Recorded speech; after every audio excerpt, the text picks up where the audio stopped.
Welcome back friends, this is current affairs funda. दोस्तों SBI PO का आपका जो इस सेशन की अगर मैं बात करूं तो 3 दिन एग्जाम लगातार चला है और कल भी होना बाकी है। तो अभी अगर 3 दिनों का एनालिसिस बताया जाए कि क्या कट ऑफ हो सकती है या फिर लास्ट ईयर से अगर मैं कंपेयर करूं कि 2016 में आपका पेपर कैसा आया था और क्या 2016 की कट ऑफ थी, तो उनके ऊपर आज मैं बात करूंगा। और इस वीडियो में आपको एक लेवल की भी बात करूंगा कि कहां तक आपके मार्क्स जा सकते हैं और कट ऑफ हमारी क्या हो सकती है। तो ये केवल प्रेडिक्शन होगा, इसका हम असेसमेंट यहां पर आज करेंगे। अब अगर मैं 2016 की बात करूं तो देखो 2016 में जो पेपर आया था वो as compared to this session, अगर मैं 2017 की बात करूं तो दोस्तों कुछ कुछ सिमिलर था। लास्ट ईयर बहुत ज़्यादा डिफिकल्ट पेपर नहीं आया था, इस बार भी यही था। एक दो सेक्शंस आपके हमेशा रहते ऐसे ही हैं कि कुछ डिफिकल्ट कहीं पर आ जाता है, कुछ कहीं पर आ जाता है। इंग्लिश सबके लिए एज यूजुअल रहता है, ठीक है। तो लास्ट ईयर अगर मैं जनरल की बात करूं तो 47.50 ये आपके 100 में से कट ऑफ थी। जिन लोगों ने 100 में से इतने मार्क्स लाए थे उनको मेंस में एंट्री मिल गई थी। ओबीसी का बहुत ज़्यादा नहीं था लेकिन उनका भी 44.50 था। और एससी के लिए शेड्यूल्ड कास्ट जो है उनके लिए 38.75 था। और जो एसटी हैं शेड्यूल्ड ट्राइब्स इनके लिए 29.25 और ओएच के लिए 36 और बीएच के लिए 37 और एचआई इनके लिए 15.75 था। अगर मैं बात करूं कि इंडिविजुअली हर एक सेक्शन में क्या था, तो देखो दोस्तों इंग्लिश में अगर जनरल की आप बात करोगे तो जनरल का कट ऑफ था 8.75, लेकिन अदर जो कैटेगरीज थी इनका 6 था। और जो रीजनिंग था इसमें इनका 7 था, ओके, जनरल वालों के लिए। और जो अदर कैटेगरीज थी इनका 4.25 था। क्वांट जो है यहाँ पर 7.25 था, यहाँ पर 4.25 था। अगर मैं इस साल की बात करूँ तो इस साल अगर दोस्तों आप ये देखोगे कि रीजनिंग और क्वांट की कंपेयर करोगे कि किस में आप ज़्यादा मार्क स्कोर कर सकते हो, तो मैं यही कहूँगा कि आप क्वांट के सेशन में ज़्यादा मार्क्स बना सकते हो इन कंपेयर टू रीजनिंग। इस वर्ष कुछ ऐसा फिनोमेना देखने को मिला क्योंकि एग्जाम्स को कम्प्लीटली हमने एनालाइज किया। मुझे कुछ मेरे जो क्लोज्ड ऑब्जर्विंग स्टूडेंट्स थे जिन्होंने एग्ज़ाम दिया और वो मुझसे मिलने भी आए और उन्होंने मुझे बताया भी, तो उन्होंने ये बताया कि जो इस वर्ष का एग्ज़ाम जो हुआ है इसमें उनके अटैम्प्ट्स भी काफ़ी अच्छे थे क्योंकि उन्होंने प्रिपरेशन काफ़ी टाइम से वो कर भी रहे थे। और कुछ मुझे ऐसे स्टूडेंट्स मिले जिन्होंने दोस्तों 55 मार्क्स भी अटैम्प्ट किए हैं और उन्होंने कहा कि हमने एक्यूरेट बनाया है और मुझे नहीं लगता कि यहाँ पर कहीं गलत होने के चांसेस होंगे। तो मेरा ये मानना है कि जो 50+ मार्क्स बनाकर आए हैं, ओके, वो कहीं ना कहीं इस एग्जाम्स में एज पर बने हुए हैं। लेकिन दोस्तों बिलो 50 अगर जनरल सेंस में मैं बात करूं तो उनके लिए काफ़ी टिपिकल हो जाएगा। लेकिन कुछ ऐसे स्टूडेंट्स भी मिले जिन्होंने 70s में भी अटैम्प्ट किए क्योंकि उनका क्वांट और रीजनिंग बहुत अच्छा था। बाकी उन्होंने इन दोनों सेक्शन से बहुत मार्क्स निकाले, ओके। तो अल्टीमेटली हम निकाल सकते थे। अब मैं अगर इस वर्ष की बात करूं कि 2017 में क्या प्रेडिक्शंस हमारे हो सकते हैं, तो इसकी भी बात मैं यहाँ पर करूँगा। और एक चीज़ मैं और बताना चाहूँगा दोस्तों, जिन लोगों का एग्जाम जो अपकमिंग शिफ्ट में है तो बिल्कुल भी रैंडम गेस मत लगाएं कि ऐसा ना करें कि मुझे हर हालत में 55, 50, 60 करने हैं। आपको जितना आता हो उतना करें, बिल्कुल अपने पेपर के साथ ऑनेस्ट रहें और अपनी एक्यूरेसी के ऊपर बिलीव रहें, ओके। अगर आप जनरल कैंडिडेट हैं और आपने 55+ या 50 के अराउंड में अटैम्प्ट किए हैं और आपको लगता है कि आपका जितना भी आपने अटैम्प्ट पेपर बनाया है वो सारा का सारा ठीक है, तो कहीं ना कहीं दोस्तों आप एग्जाम में बने हुए हैं मेंस के लिए। देखिए कुछ ऐसे सच होते हैं जो आपको समझने भी चाहिए। अब अगर आप 42 अटैम्प्ट जनरल में कर आएंगे और आप सोचेंगे कि मैं मेंस के लिए हो जाऊं, तो आजकल लास्ट ईयर ही दोस्तों 47.50 आपकी कट ऑफ आई थी। तो आप खुद देख सकते हैं कि हर बार कंपटीशन जो है थोड़ा एडवांस एक अच्छे मोड पर जाता जा रहा है। तो यहाँ पर कहीं ना कहीं आपको एक्यूरेसी पर भी ध्यान देना होगा, नंबर ऑफ अटैम्प्ट्स भी आपको बनाने होंगे और कुछ ऐसे सेक्शंस होंगे जिन पर आपको अपनी कमांड बहुत अच्छी करनी होगी। तभी आप देखिए 3 सेक्शन आपके होते हैं, एक आपका इंग्लिश का, रीजनिंग का और क्वांट का।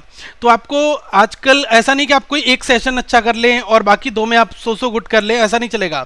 आपको दोस्तों तीनों सेशंस अच्छे करने होंगे। जब आपके तीनों सेक्शन अच्छे हो जाएंगे तभी आजकल कुछ हो सकता है, ओके। तो जिन लोगों का पेपर कल है तो वो लोग प्लीज़ रैंडम गेस मत लगाएं, जितना उनको आता है उतना बनाएं और एक्यूरेसी के ऊपर बिलीव रखें क्योंकि एक्यूरेसी अगर आपकी बहुत अच्छी है तो आपके मार्क्स जो है वो आपके हमेशा एक्सपेक्टेशन से ज़्यादा ही आते हैं, ओके। तो मेरा यही मानना है। अब अगर मैं इस वर्ष की दोस्तों बात करूं तो क्वांट, रीजनिंग, इंग्लिश की अगर मैं बात करूं तो जनरल के लिए मेरा ये मानना है कि क्वांट में 9 मार्क्स जो है ये हो सकता है क्योंकि पेपर एवरेज ठीक ठाक था।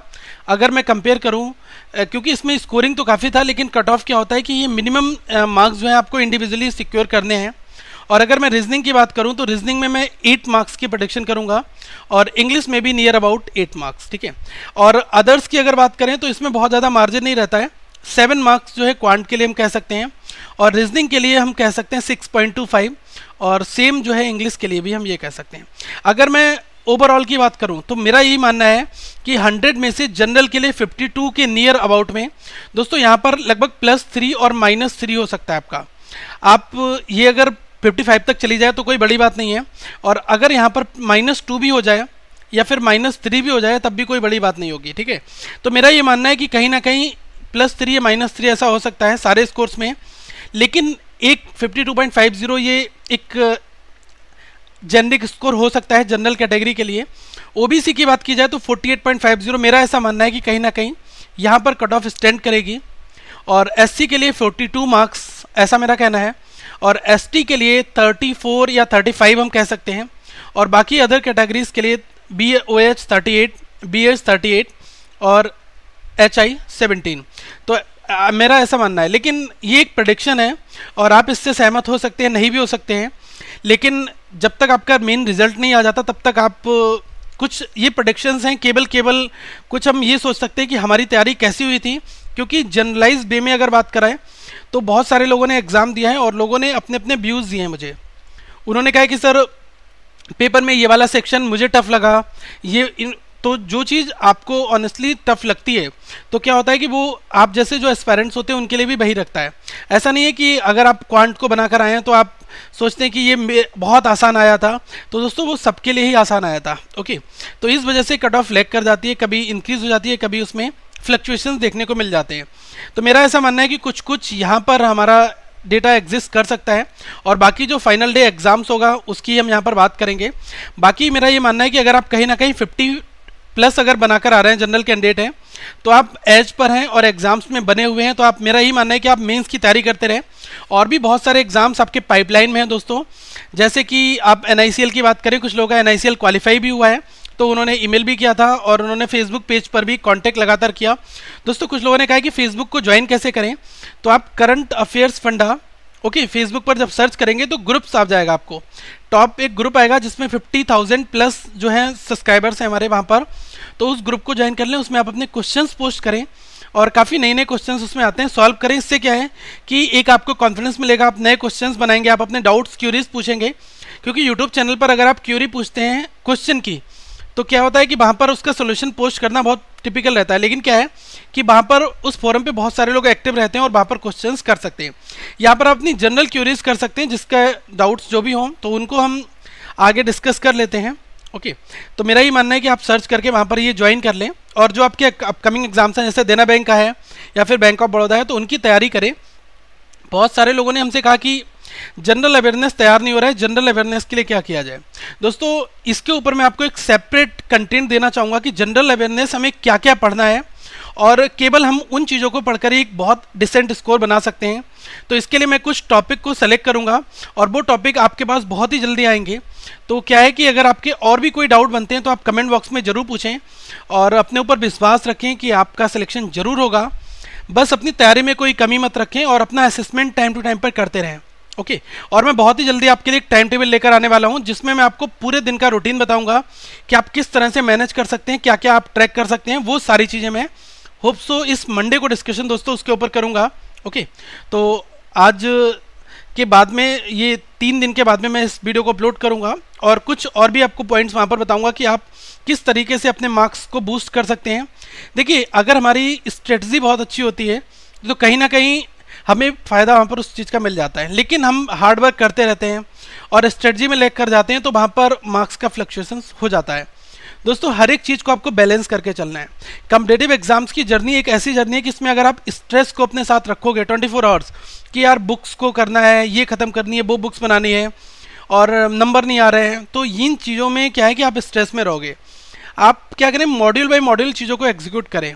आप जैसे कि किसी रीजनिंग को आप पढ़ रहे हैं तो रीजनिंग में आपको किसी टॉपिक में प्रॉब्लम आ रही है तो आप बिल्कुल कूल माइंड से हो जाएं और उस टॉपिक को प्रॉपरली एक A4 शीट के पेपर्स उठाएं और उसके ऊपर बैठकर थोड़ी सी चिंतन करें कि मेरी गलतियां कहाँ पर हुई हैं, क्यों हो रही हैं, इस तरह की प्रॉब्लम्स को मैं क्यों सॉल्व नहीं कर पा रहा हूँ, फिर आपको अपने लूप होल खुद पता चल जाएंगे। किसी भी चीज़ में टेंशन लेने से वो प्रॉब्लम कभी सॉल्व नहीं होती है।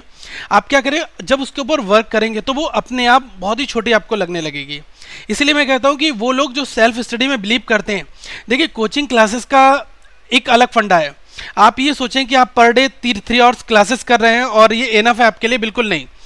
अगर कोई एक स्टूडेंट्स हैं जो सेल्फ स्टडी कर रहा है तो वो कोचिंग क्लासेस में जो ट्रिक्स या फिर टिप्स बताए जाते हैं वो कहाँ से निकल कर आते हैं, वो केवल आपकी प्रैक्टिस के बाद ही आप अप्लाई कर सकते हो। कोई टीचर ऐसा नहीं है कि जो आपसे कह दे कि यार ये 3 से 4 ऐसी ट्रिक्स हैं जिनको आप कर लो।